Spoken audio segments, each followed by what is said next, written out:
Hi, my name's Richard. I'm Rachel. Welcome to Aspirations Dance Video Lessons.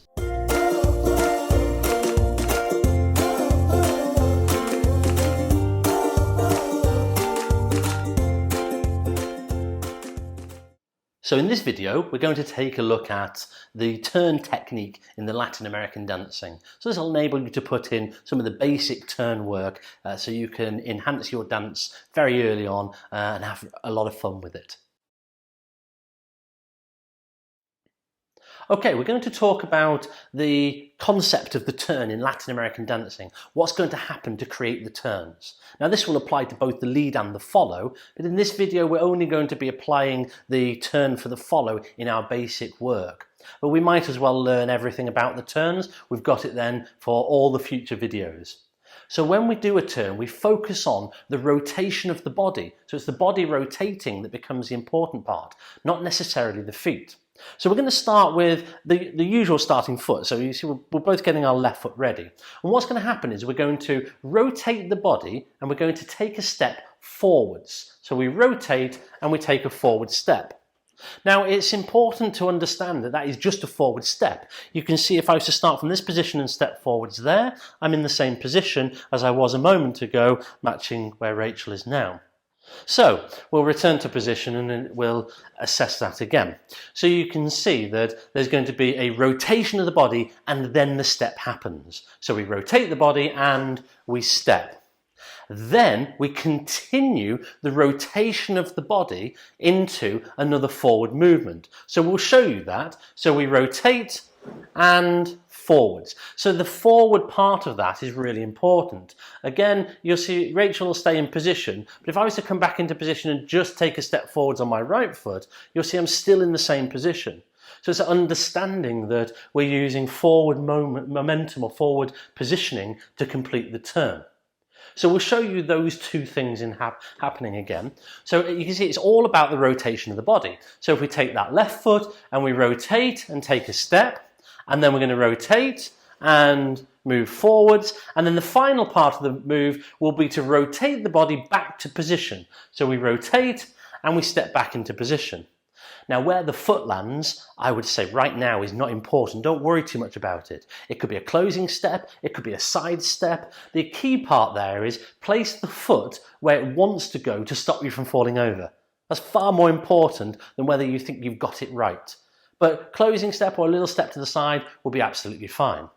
So we can have a look at that turn again and we'll see it from the other side. So if we start with the other foot, the same rules will apply. So there'll be a rotation of the body into a forward step, a rotation of the body into a forward position, and then a rotation of the body back to position. Again, whether that's a side step or a closing step, we're not going to worry too much about that. We're just going to let that foot land. We're concerned more with the positioning of the end result rather than where things are right now.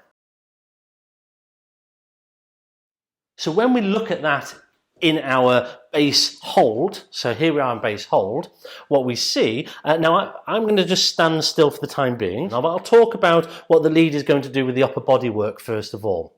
The connection here, we're going to raise this up, creating a fairly loose position here, so we're not gripping the hand and turning it into a martial arts move. Rachel is going to rotate the body and take that first step through. Rachel is then going to continue the rotation, creating the forward position. Now it's really key there that the weight doesn't stay backwards, because if the weight stays back at that point, the rest of this move will turn into something completely different. Now as Rachel continues the rotation, we find each other and here we are back in our original starting position. So you see that the move starts from here and ends in this position as well. So we'll show you that. I'll add the lead's footwork in, because the leads, whilst this is happening, all we're going to be doing is dancing a back, basic to position whilst the follow does the turn. Okay, so this is how that would look. We would get a step, turn, back to position. Now, one of the pieces of advice I give initially is when you return to position is take a double hand hold rather than back to a regular hold. There's no reason why you couldn't do that, but if we take a double hand hold, we find that we're not interacting in a way that could potentially knock each other off balance, or we're not getting too close, and it's a nice position to get into, and we can move into any of our moves from there as well. So if we see that in one more time here, again, you'll see this hand loosening up. As I get more confident with my lead, I will rotate Rachel into position. So you can see I'm using this hand here on the back to create that rotation. So here it is. It goes quick, quick, slow, and back into position. So that gives us our first basic turn. So Rachel, is there anything you'd like to add to that for the turn? Yes, a little bit of technique work for the follows to help you. So be careful with the amount of rotation that you put on the first turning step. Sure you don't try and whiz it all the way around into some sort of spin straight away. That's a cool move, just not the one that we're looking at the moment. Make sure that you don't take that forward step but then sort of wind the body around a little bit further than it needs to. Rotate, take a step forwards. Also, in terms of the connection, you can use your partner for balance. So if you push upwards with your fingertips towards your partner's hand, you've got a little bit of stability there to help you if you're feeling a little bit wobbly, and keep the head up as well. Okay, so now we're going to have a little look at how we would introduce that into our basic movement that we've talked about previously. Now, my advice initially is to replace the fourth basic step. So although that does create a little bit of memory work, we both know where we're attempting to put the turn in. But it is also important that we put the turn in because we understand how the turn works. It's not guesswork. So followers shouldn't be trying to initiate and throwing themselves into the turn. If the lead doesn't activate the turn, well then don't do the turn. So also leads, if you don't quite know when to do the turn, well, don't try it. I mean, I'm not saying don't experiment, of course, go out there and have fun, but don't get yourself into a situation where it becomes stressful, where you're trying to remember when to do the turn. So if we were to take the fourth basic step out of our starting point and transform that into the turn, it would look like this. So it would go basic 1 in position, basic 2, basic 3, basic 4 now becomes the turn. We can now go into our middle section, and we also get an opportunity to dance those back steps using our double hand hold, which also frees up a little bit of the movement. So we can go into our side steps, and if we want to go back to our regular hold, we would just set it and ready to go again. So that's kind of the base way of adding it into that basic foundation work that we talked about in the basic video. Now, if you want to move on from there and start to improvise and add the turn in whenever you want to, then all we have to remember, leads, is that this is taken whenever our right foot is moving.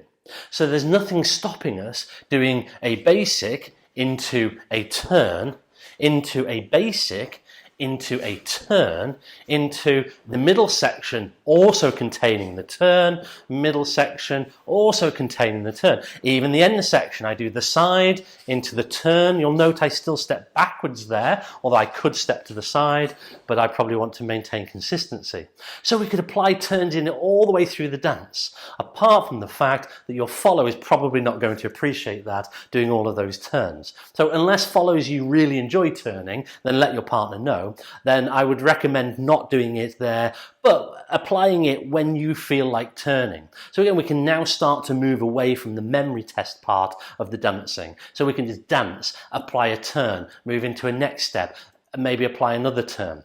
My advice for the build-up of your dance is to mix it up a little bit. So maybe run through the first time without any turns. In the second run through, put it in place of the fourth basic. Third run through, maybe put it at the end of each of your sections, and then maybe all over the place, and then revert it back to just nothing, and put some light and shade into your dance. So take that information, get out and enjoy yourself, and we'll see you soon. Thank you for watching. I hope you've enjoyed that. Do all the usual stuff. Give us feedback, like, subscribe, call us in the wee small hours with all your problems. And, if it's important to you, it's important to us. We just want to make sure you're having a great time out there on the dance floor.